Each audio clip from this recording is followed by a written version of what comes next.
We are back, everybody, and we are continuing with the relevant sports that are currently going on.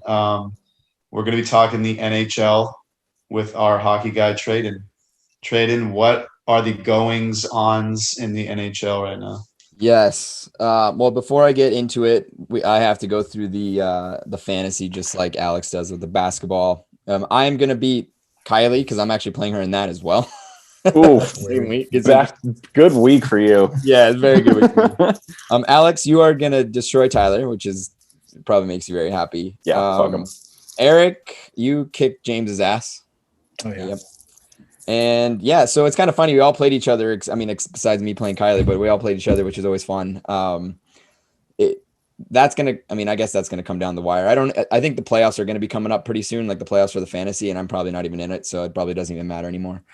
That said, the NHL is in its last week before the trade deadline. And we had that trade deadline discussion last week. So I wonder if any of our, predictions or ideas are going to come into fruition. There hasn't been much on the trading front. I just don't think there's going to be much on the trading front as much as we like, just given the world we live in right now. There's not much money these teams have. No teams want to spend money. This COVID year is kind of threw a wrench in everything. It's definitely a buyer's market. So if a team wants a player, they probably can get him for a pretty good price. And speaking of players that, might need to be replaced, the big one, Aaron Ekblad of the Florida Panthers suffered a brutal and sad injury. I saw it and it's gut wrenching. It's heartbreaking for that guy. He's a huge part of that Florida Panthers team. And it was just an unfortunate, I don't even know, just a freak accident. But the Panthers have been a hot team this season, and they lost, their star defenseman, probably their best defenseman. I guess, Alex, I wanted you to take a look at this. How do you think this affects their trade deadline decisions? And how do you feel about the team going forward without their main guy, Ekblad, back there? Yeah, so that sucks. That sucks. It also sucks because he was on my fantasy team, and I had to make different plans.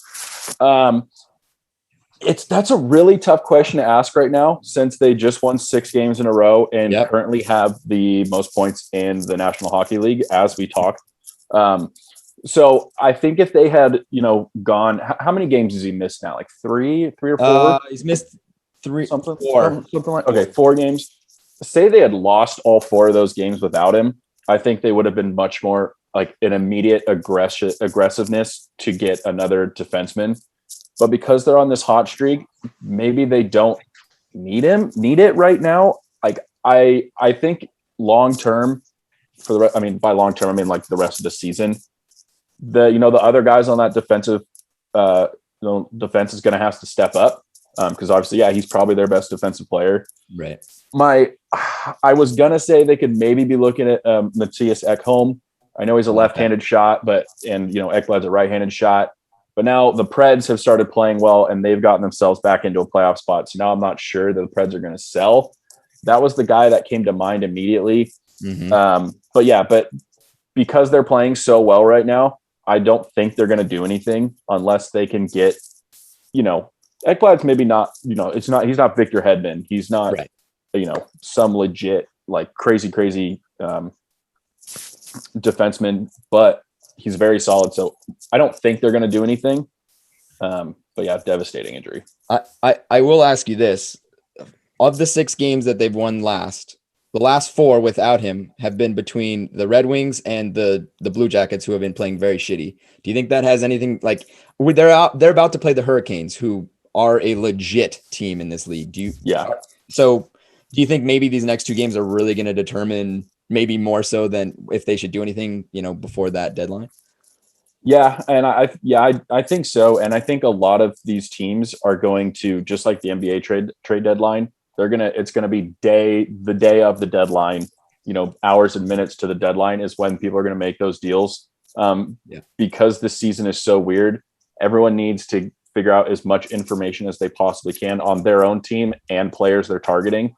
Right. So if they go, if they lose these next 2 games, that could definitely change things. But at least, they're beating the teams they're supposed to beat. True. So it's so tough. I don't know. I think they probably won't do anything anyway.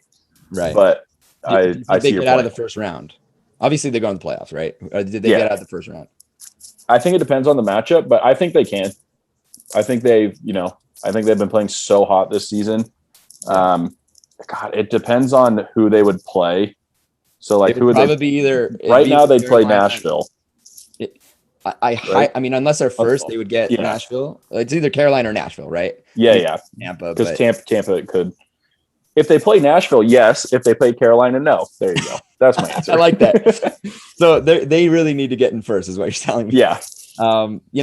I agree. I mean, I think a lot of these teams, to your point, are just going to come down to what's going to happen. Like, because all the points are in the division, we just saw what Nashville's done, and all of a sudden they're in fourth. I just said that in my power rankings that I haven't talked about this team at all this season on my power rankings list, and then finally I get to because they had a nice game winning streak. So to your point, I think that teams are going to wait to the very end because all the points are in the divisions and it's a shortened season, and you just don't want to give up something where you might actually have a chance to make some noise. Yeah.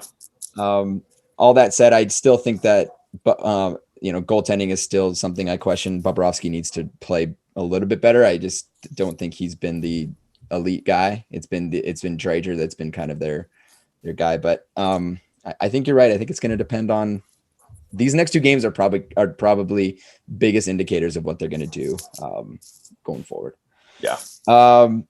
Moving on to a team that actually just played the Florida Panthers and lost twice back to back. The Columbus Blue Jackets. They have been quite bad. I mean, last weekend they were noted to have a very low energy, low effort type of play, and I guess that's kind of continuing this week. James, I asked you to take a look at this one.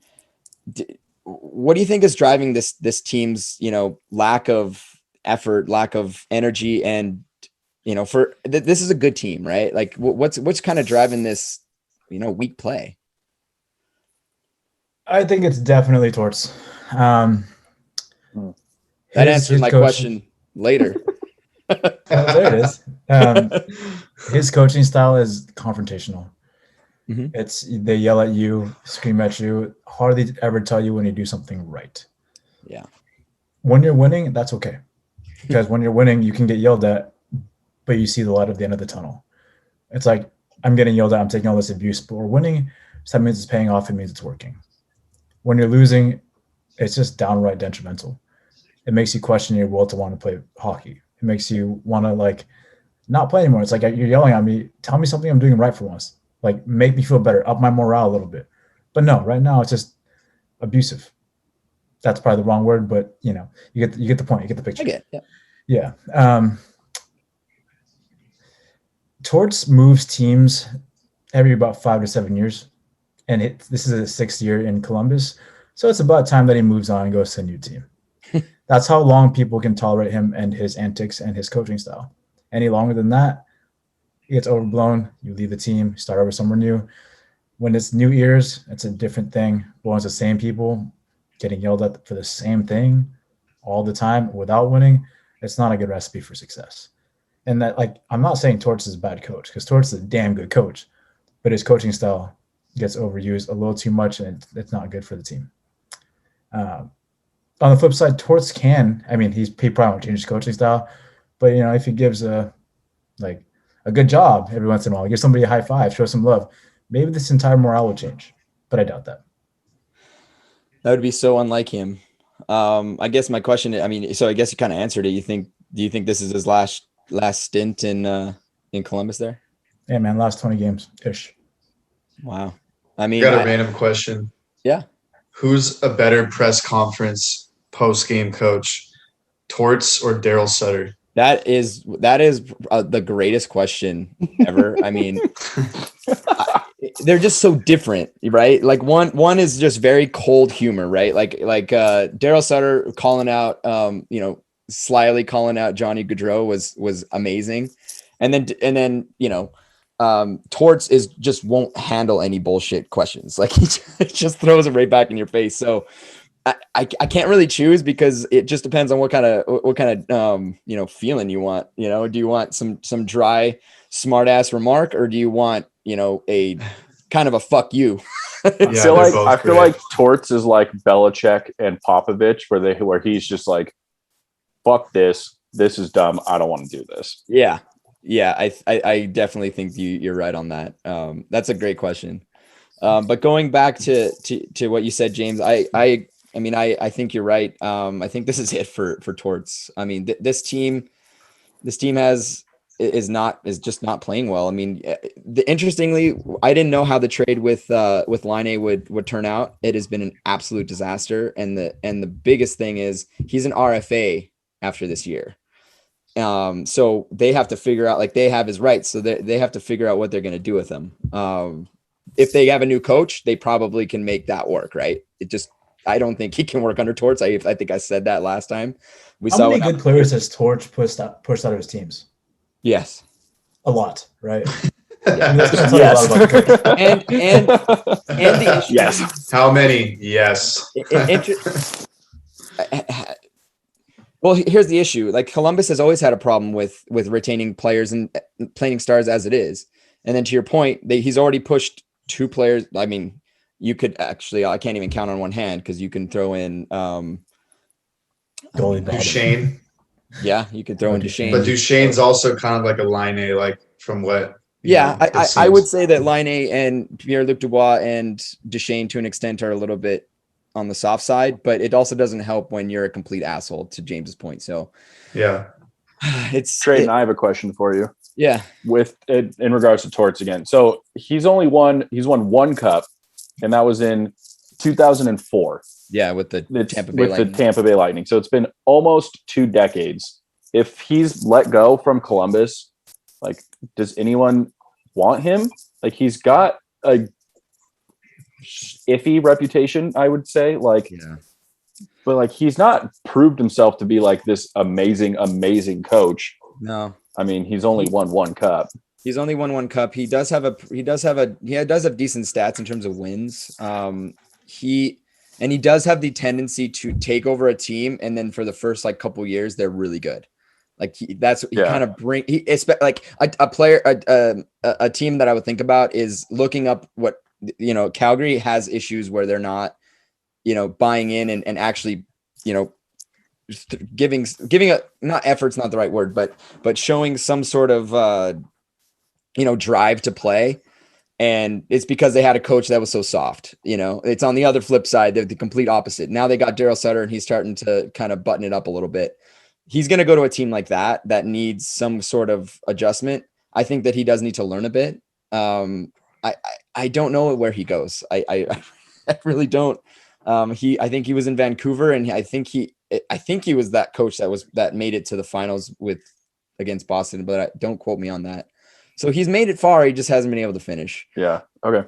I also would argue that a lot of the teams that he's played for are teams that are notorious for not being able to retain stars. Columbus never has been able to retain stars. I don't know if it's the city. I don't know if it's the organization outside of the coaching. I don't know what that is. So it's a little bit tough to, if he goes to Tampa Bay, that everyone and the grandma wants to go to Tampa Bay, right? So I think it's a tough question. But I think that he'll find a job. He's a good coach, but his reputation is on the line. I think to your point. Okay, cool. My final topic last week is kind of interesting. So Tim Peel, he's a veteran ref, and he's been a ref in this league for a very, very long time.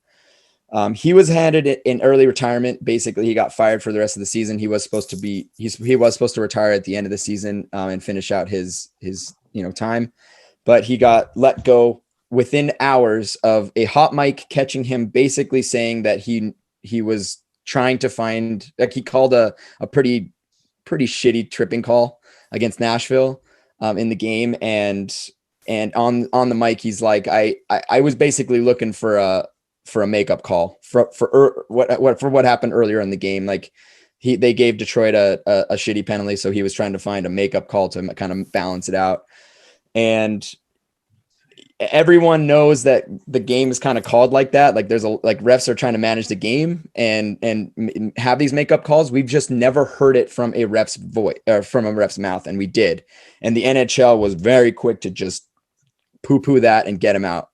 Kind of unlike the NHL. Usually they do a little bit of investigation. So, Eric, I asked you to take a look at this. First of all, what do you think of the firing? Like, do you think it was justified, or do you think, we should have a little bit more perspective? I guess I'll start with that. Yeah, it's weird. I don't think they should have fired him on the spot. I think like maybe they give him a 10-game sussy or something, and like learn like you said, the NHL world, the refs do manage the game and they go like tick for tack with the calls. Sometimes there's good calls, sometimes there's bad, but they try to even them out so it's not one-sided. But yeah, I mean, it didn't help that he was mic'd up, and the way he said it too, like the wording just sounded bad, like the wording made it sound like he was almost like cheating. Yeah. But I don't think that was the case. So I don't think they should have fired him. I think it should have been like what is there, 20 games left in the season?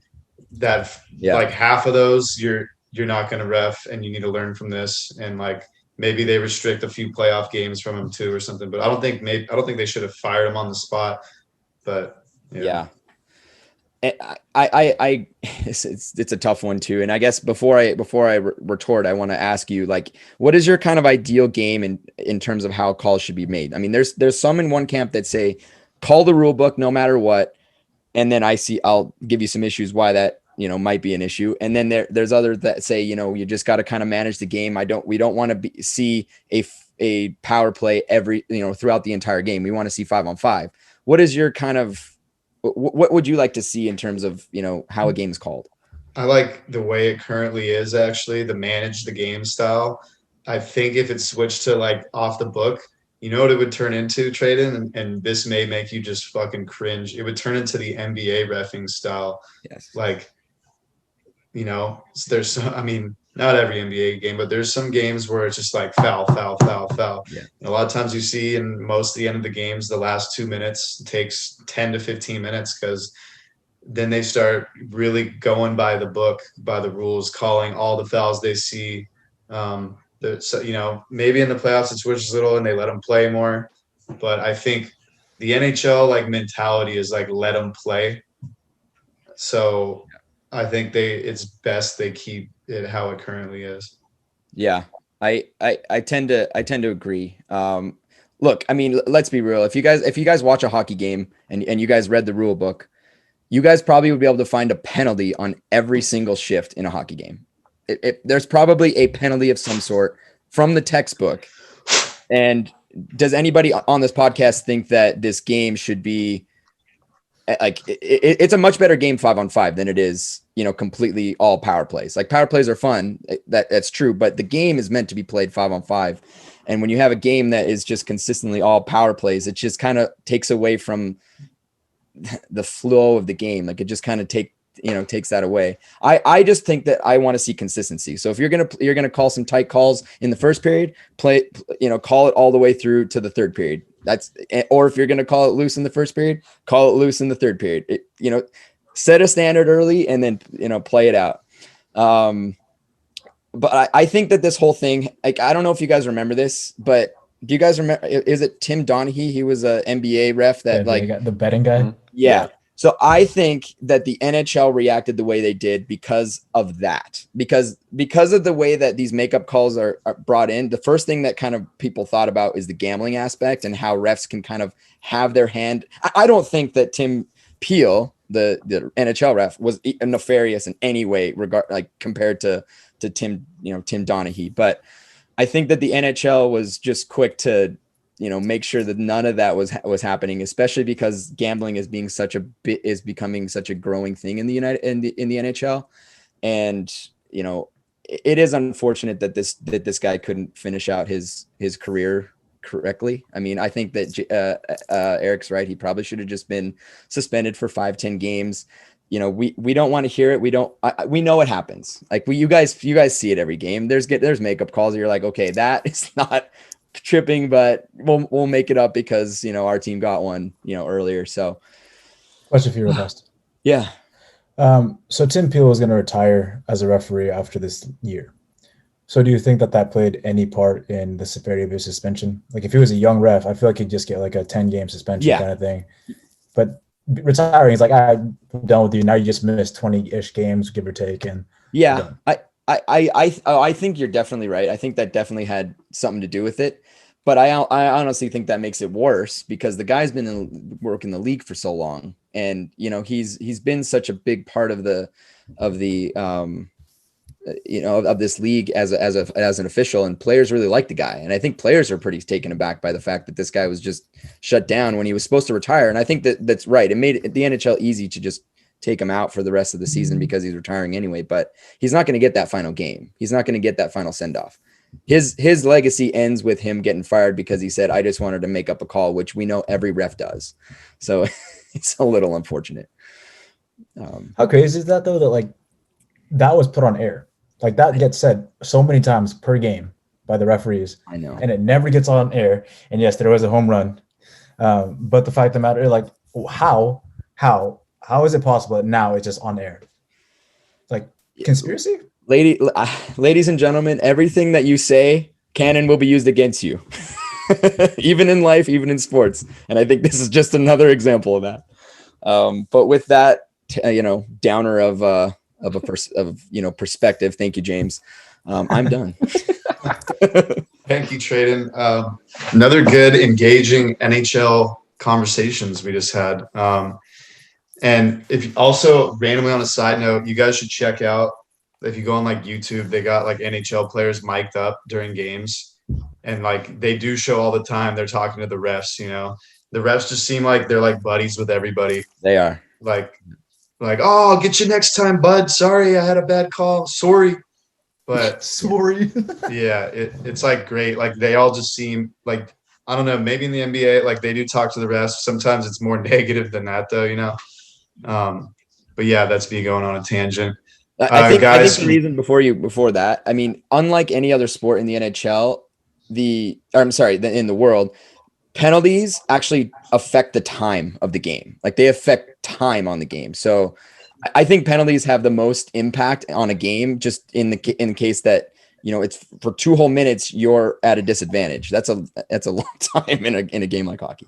So yeah. I just think that it means something for the players and the refs to have a good rapport so that they have that good relationship. So in soccer, the extra minutes doesn't have to do with penalties. It does, but so then soccer's the other sport. It is. You're right. You're right. And lacrosse has power plays too. But yeah, anyways, you're right, pretty much. In terms of the major four, we'll talk major here in the United States. Yeah.